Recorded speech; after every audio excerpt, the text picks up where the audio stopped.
Welcome to Reality Theory episode 9. I was bullied online by a fake white Afro-Latina agent provocateur. This is a true story. Very harmful to me, very traumatic. It happened 3 years ago, and it was probably the most obvious example of a fake white person pretending to be black of all time. But this fake white person fooled not only black people, but like very educated and intelligent black people, and like infiltrated the black intelligentsia and turned certain people in the black intelligentsia against me because I had the gall to say that I liked Bob Dylan. Now, let's start off right here. So I actually wrote an article about it 3 years ago. Now, this person's name on Facebook was Jess La Bambalera. That was her name, and she had people really thinking that she was a Latina woman named Jess La Bambalera, right? So when I saw the headline that Jessica Krug, Krug, which is not a Hispanic name, aka Jess La Bambalera, an esteemed professor of history at George Washington University, was in fact a white woman who had posed as an Afro-Latina for her entire career, I was not surprised at all, because I actually knew this.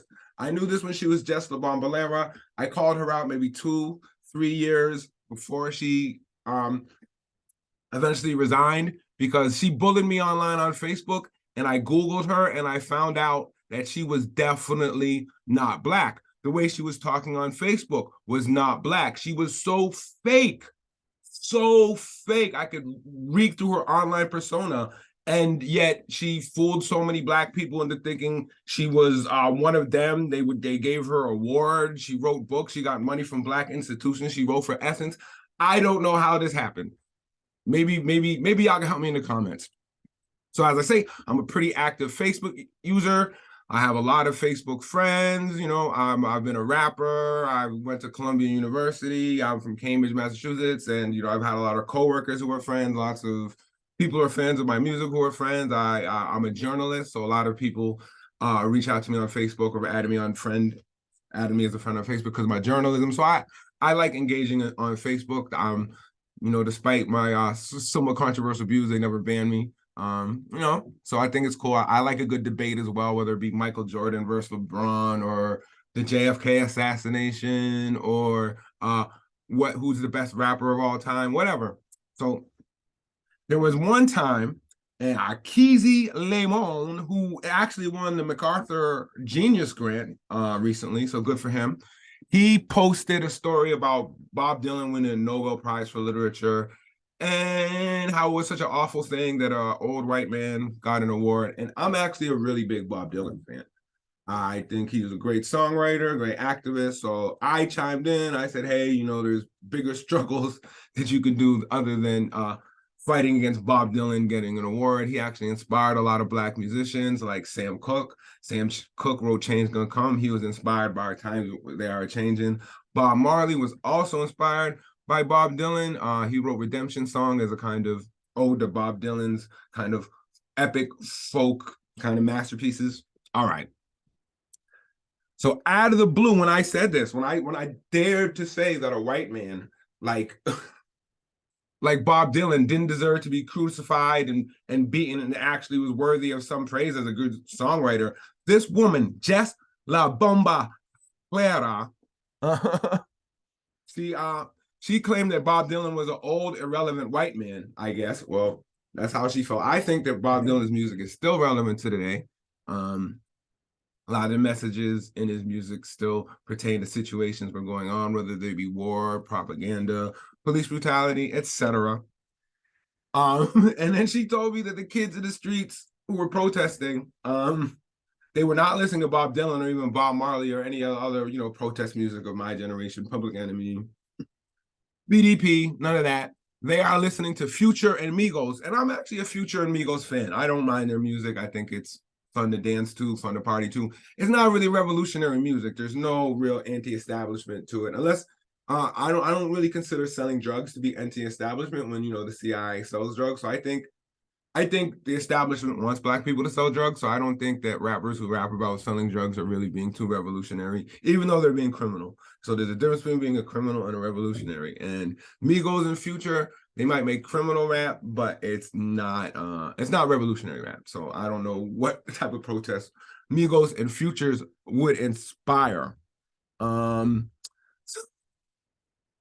so we going and so I told her about my mom. My mom's from South Africa. She's white, and she actually protested against apartheid and was actually arrested and jailed and banned from South Africa for that. And she began attacking my mother for being a fake white activist who she didn't even know. And my mom passed away recently. So, and meanwhile, she's fake white, and she's attacking my mom as not being a real revolutionary, attacking me. I told her about my book, Inside the CIA Secret War in Jamaica, which I really think is a nice little act of revolutionary truth, where I kind of exposed the evil peoples who are kind of doing bad things to society. And she didn't think that was revolutionary at all. She thought her Black Lives Matter protests were the real revolutionary thing. And the fact that I wasn't going to any Black Lives Matter protests meant that I wasn't black. But she, this white Jewish woman, Jessica Krug, because she was going to these Black Lives Matter protests, she was blackety black, black, black, black.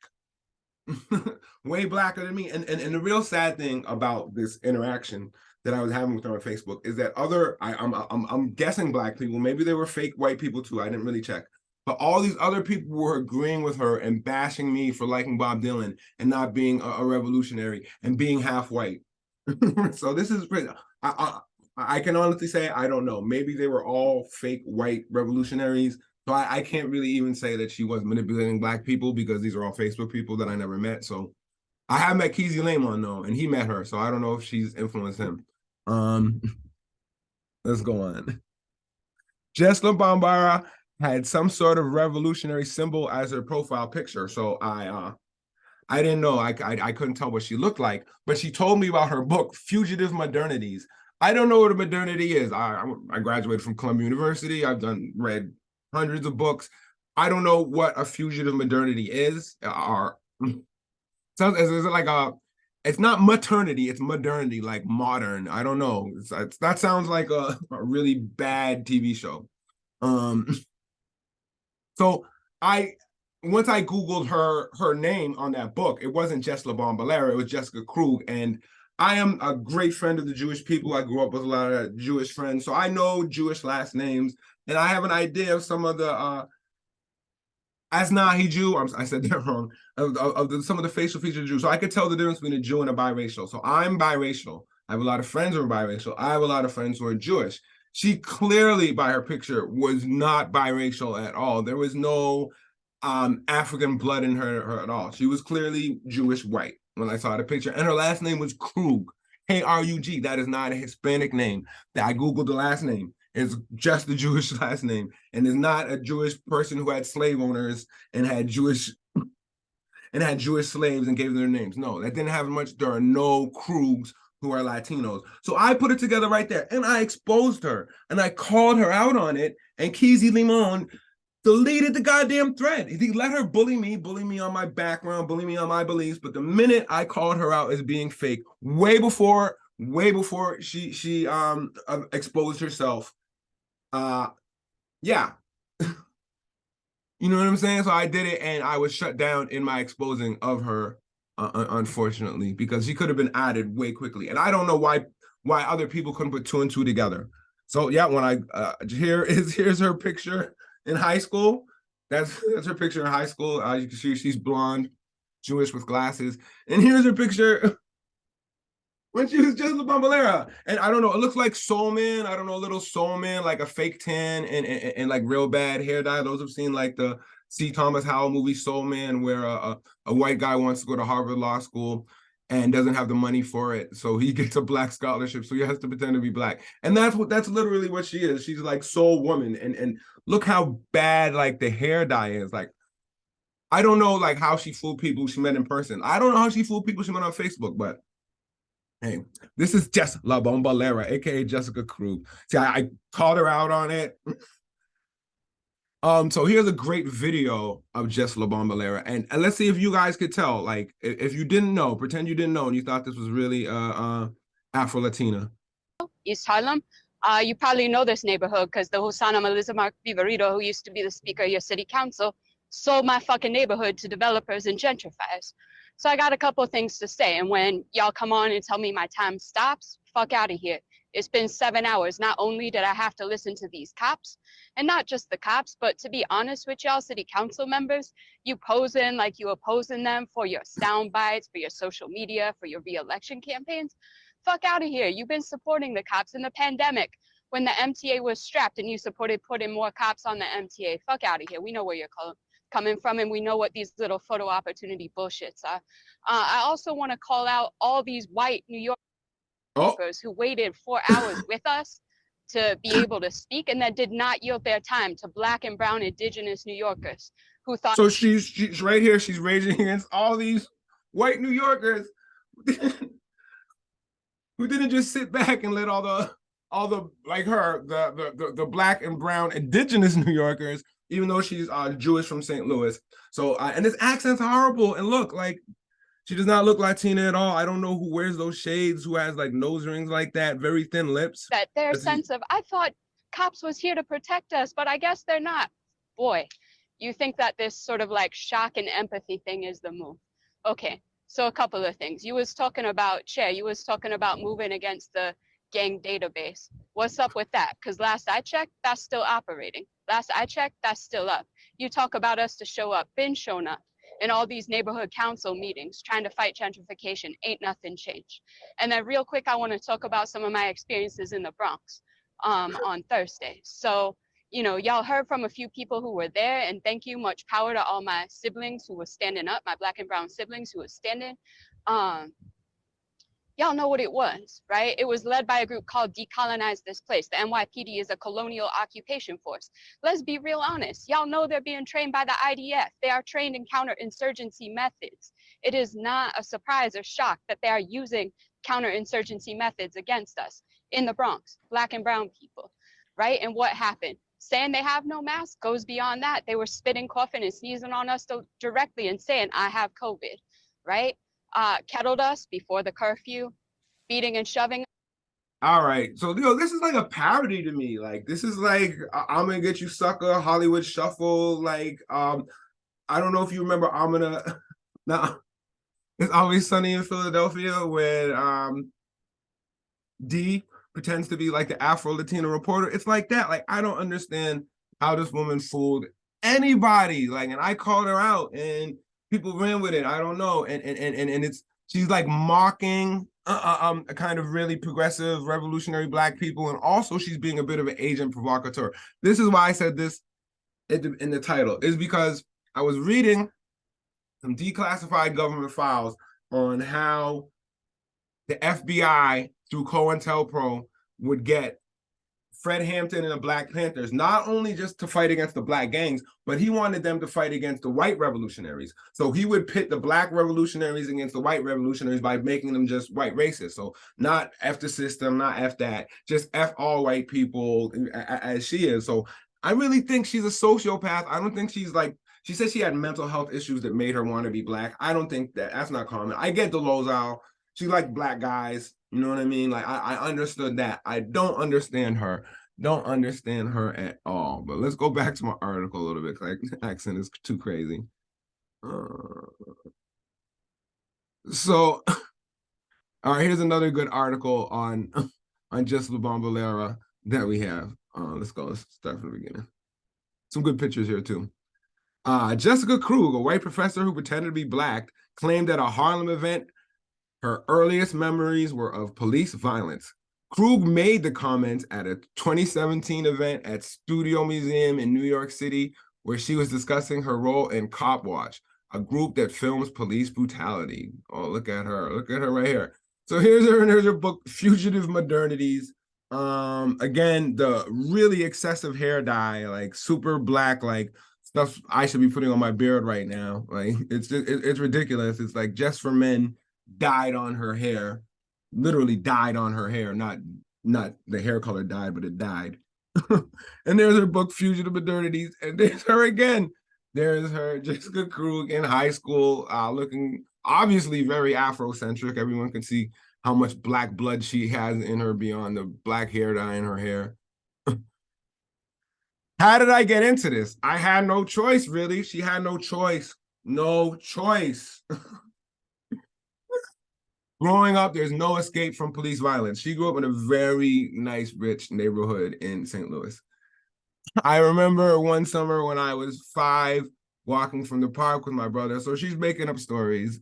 Who was about 12 at the time, and having the police throw him to the ground. So she's making up stories. And this is real trauma that real black people have. And here she is making it up, exploiting black and brown trauma through police brutality for her own personal gain.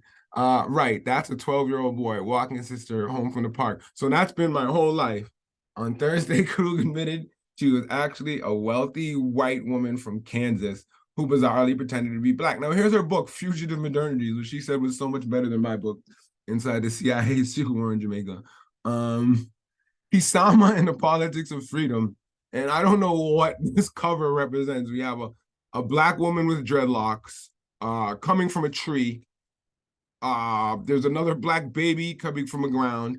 And I don't know if this is her, because this looks like a white woman with like curly hair. So this could be her, like exploiting them. And these are the dead people that she feels responsible for killing. I don't know. Jessica Krug. During her bearing witness as protest with Afro-Punk. So Afro-Punk co-signed her. Afro-Punk. I like an apology. And Harlem Stage, Krug used the phrase "Cállate," which means be quiet. So she's telling these black and brown people to shut up. Cállate is actually rude. It's like shut up. So she's telling other black and brown people to shut up.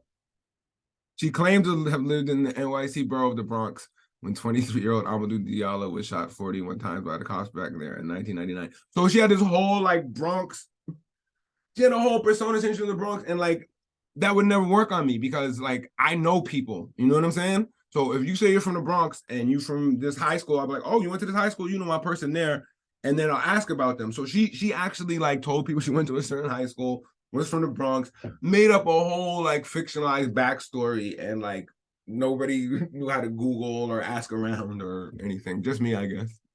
I'm the only genius of the bunch.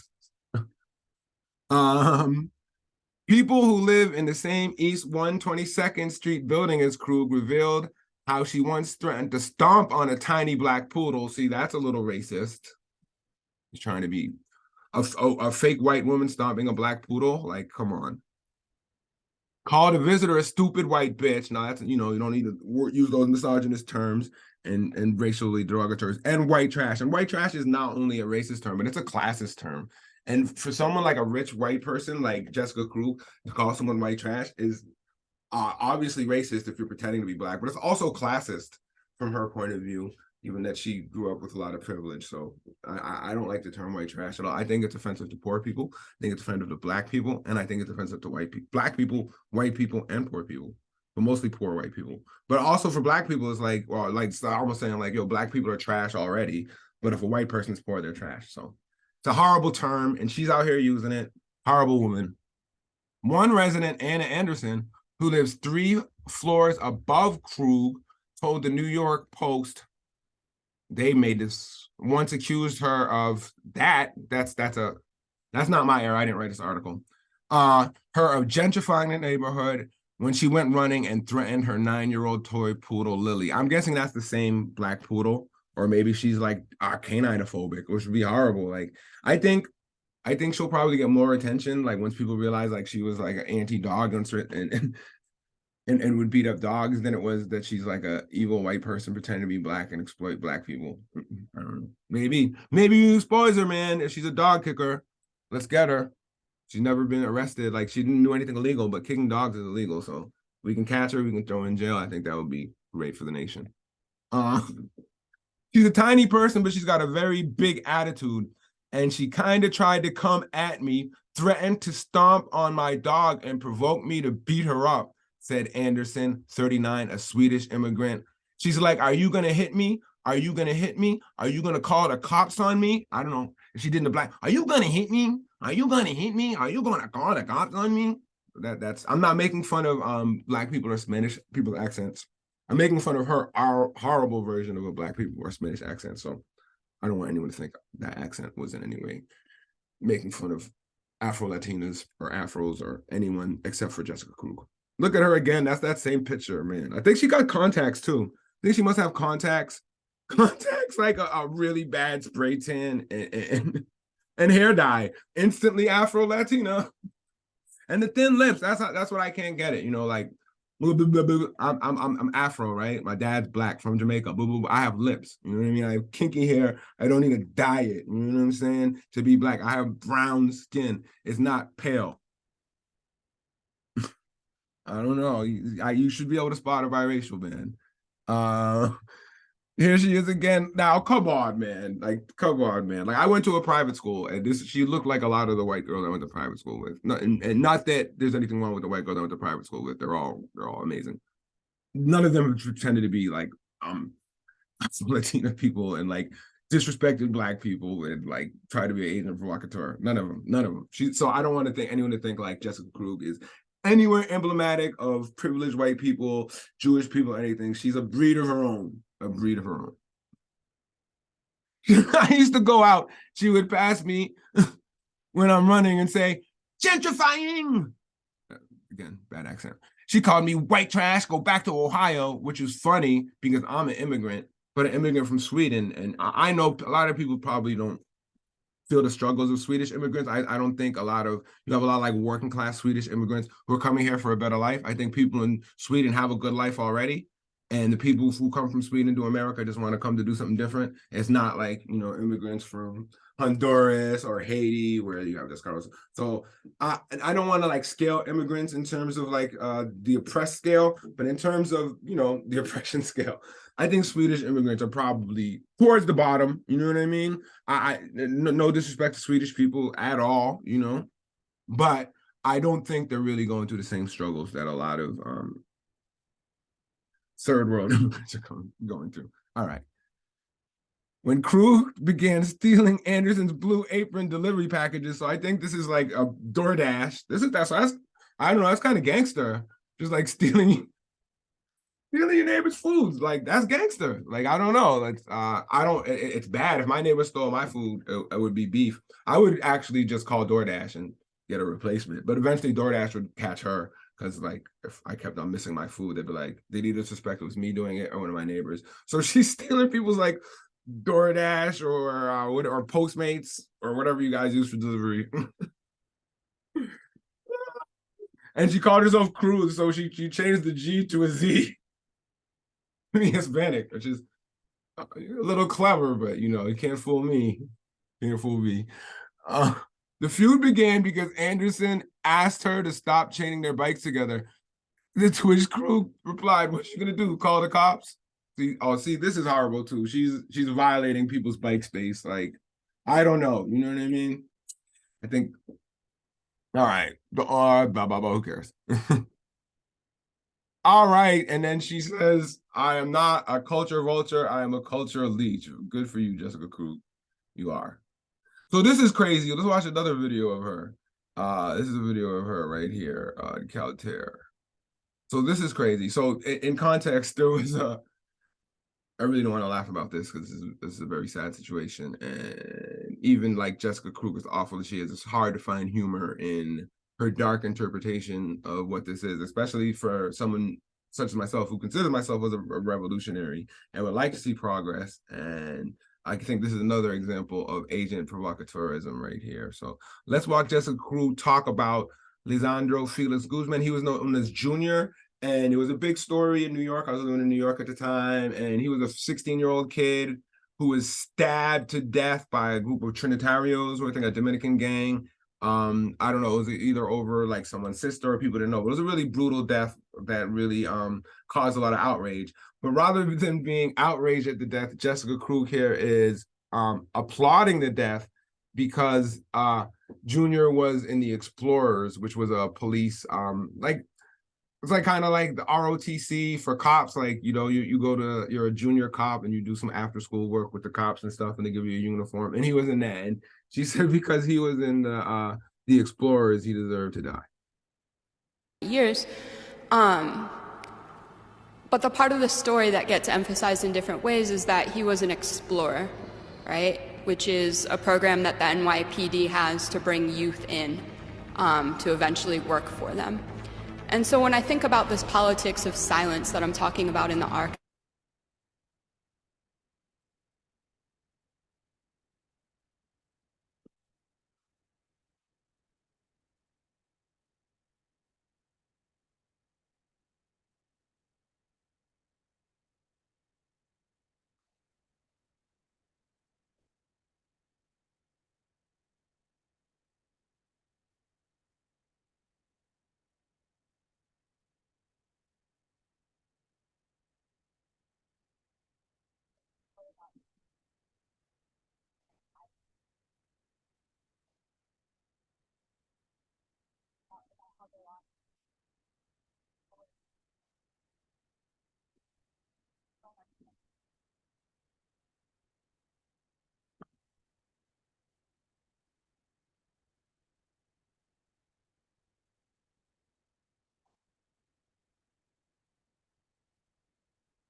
Wow. All right, that's crazy. So, yo, this woman is a psycho. We see here her talking about South Africa and Winnie Mandela, who there were instances where like people who might have been collaborating with the South African government or were just enemies of Winnie Mandela and her clique. They were putting a tire, they would burn the tire on fire. It was an act of like horrible lynching. Winnie Mandela got criticized for it. And so yeah, she's a psycho, and I think she's an agent provocateur. I think she was sent to cause disruption and make Black people hate white people and kind of have a kind of pseudo fake wokeism that kind of exists in academics and continue that. And I'm like, yo, she wrote for Essence. She got money from the Schomburg Museum. I love the Schomburg Museum. It's one of the best Black museums ever. She got published by the Duke University Press. She was a professor at George Washington University all the time by being fake. And I don't know what this says about academia. I don't know what this says about Black academia where she was like accepted. But yeah, no, this is horrible. She's a horrible person. I had a traumatic experience with her, and I'm glad she got exposed. And I wonder what she's up to now. I bet you she's a CIA agent or a Fed.